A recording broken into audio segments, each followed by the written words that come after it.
Assalamualaikum warahmatullahi wabarakatuh. Perkenalkan, nama saya biasa dipanggil dengan NIM. Di video kali ini kita akan membahas 3 hal penting dalam bahasa Arab, yaitu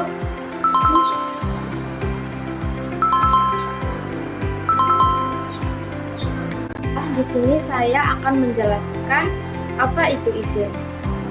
Isim adalah suatu kata yang menunjukkan suatu makna di mana kata tersebut tidak terikat dengan waktu. Di sini dapat kita simpulkan bahwa isim adalah seluruh kata benda, baik itu benda mati maupun benda hidup.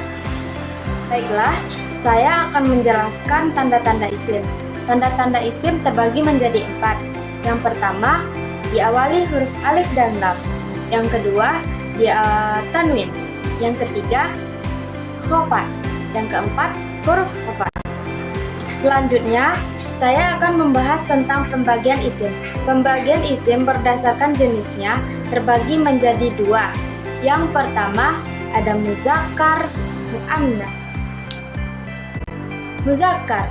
Muzakkar artinya kata yang menunjukkan jenis laki-laki dan tidak memiliki tanda muannas. Ciri umumnya tidak diakhiri dengan ta marbutah. Contohnya qalamun, rajulun, muallimun. Yang kedua yaitu muannas. Muannas adalah kata yang menunjukkan jenis perempuan. Ciri umumnya biasanya diakhiri dengan ta marbutah. Contohnya madrasatun, jamilatun. Yang kedua, bisa juga dianggap muannas karena menunjukkan perempuan meskipun tanpa ta marbutah. Contohnya Zainab, Ummu. Selanjutnya, pembagian isim berdasarkan jumlah benda terbagi menjadi 3. Yang pertama, isim mufrad. Yang kedua, isim musanna. Yang ketiga, isim jamak. Yang pertama, isim mufrad. Isim mufrad adalah kata tunggal yang menunjukkan satu orang, satu benda, dan satu tempat. Ciri-cirinya, tidak ada penambahan huruf untuk penanda jumlah seperti alif, waw, atau waw nun. Hanya menunjukkan satu. Contohnya, waladun, kitabun. Isim muannas.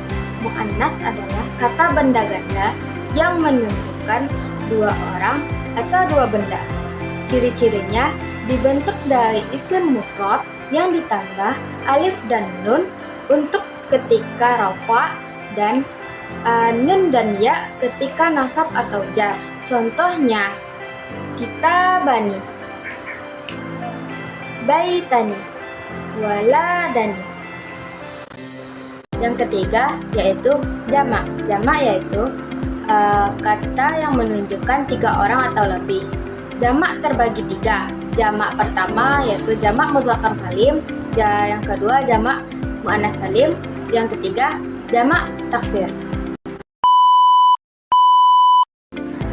Baiklah, saya akan menjelaskan tentang fi'il.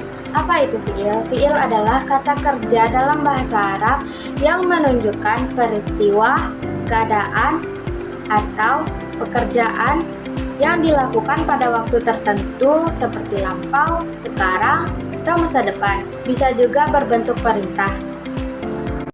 Jenis-jenis fi'il terbagi menjadi 3. Yang pertama, fi'il madi, fi'il mudhari, dan fi'il amar. Yang pertama, fi'il madi. Fi'il madi adalah kata kerja yang telah terjadi di masa lampau. Yang kedua, fi'il mudhari. Fi'il mudhari adalah kata kerja yang menunjukkan sesuatu yang akan terjadi atau yang sedang terjadi. Yang ketiga, fi'il amar. Fi'il amar adalah kata kerja untuk perintah untuk melakukan sesuatu. Contoh dari fi'il madi seperti fataha, doroba. Yang kedua, contoh fi'il mudhari seperti yadribu, yaftahu. Yang ketiga, fi'il amar, contohnya seperti iftah, uktub. Berikutnya yaitu huruf, yaitu satu kata yang tidak ada makna tetapi bermakna ketika disandingkan dengan kata lain. Contohnya, ana adhabu ilal madrasah. Hurufnya ila.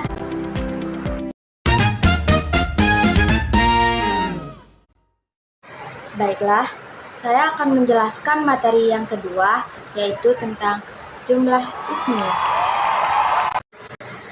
Secara sederhana, jumlah ismiyah adalah kalimat yang diawali oleh isim. Jumlah ismiyah ada dua unsur wajib, yaitu mubtada, khobar. Mubtada adalah subjek kata benda yang mengawali. Khobar adalah predikat keterangan tentang mubtada. Mubtada dan khobar hukum asalnya adalah rofa, biasanya ditandai dengan dhammah. Ada beberapa kaidah yang wajib diketahui. Yang pertama, kesesuaian jenis muannas atau muzakkar.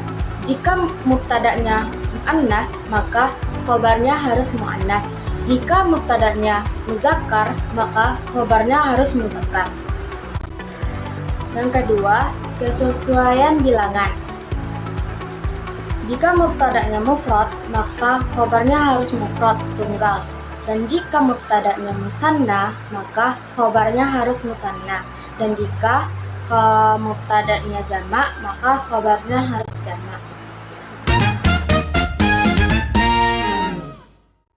Baiklah, saya akan menjelaskan materi yang ketiga, yaitu jumlah fi'liyah. Jumlah fi'liyah adalah kalimat yang diawali oleh fi'il atau kata kerja. Jumlah fi'liyah minimal tersusun dari dua unsur pokok, yaitu fi'il dan fa'il. Dan bisa juga ditambah maf'ul bih sebagai opsional. Ada 3 kaidah penting dalam jumlah fi'liyah. Yang pertama, fi'il selalu di awal kalimat. Yang kedua, kesesuaian jenis fi'il, muzakkar atau muannas. Ada 3 kaidah penting di dalam jumlah fi'liyah.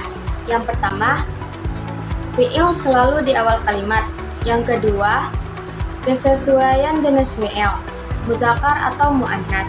Yang ketiga, fi'il hanya mufrad di awal.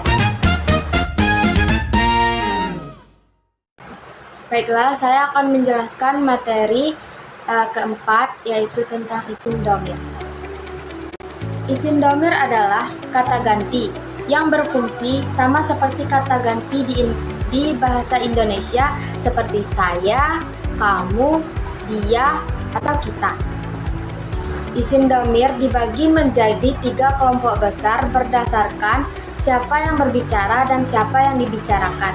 Pertama, yaitu al-mutakallim, yaitu pembicara seperti saya. Dan yang kedua, al-mukhatab, yaitu lawan bicara seperti kamu. Yang ketiga yaitu al-ghaib, yang dibicarakan seperti dia. Isim dhamir ada 2 jenis. Yang pertama, dhamir munfasil dan mutasil. Yang pertama, dhamir munfasil. Dhamir munfasil adalah dhamir yang berdiri sendiri dan tidak menyambung dengan kata lain. Yang kedua, dhamir mutasil. Dhamir mutasil adalah dhamir yang disambungkan di akhir kata, bisa isim atau fi'il, yang digunakan untuk menunjukkan kepemilikan atau objek.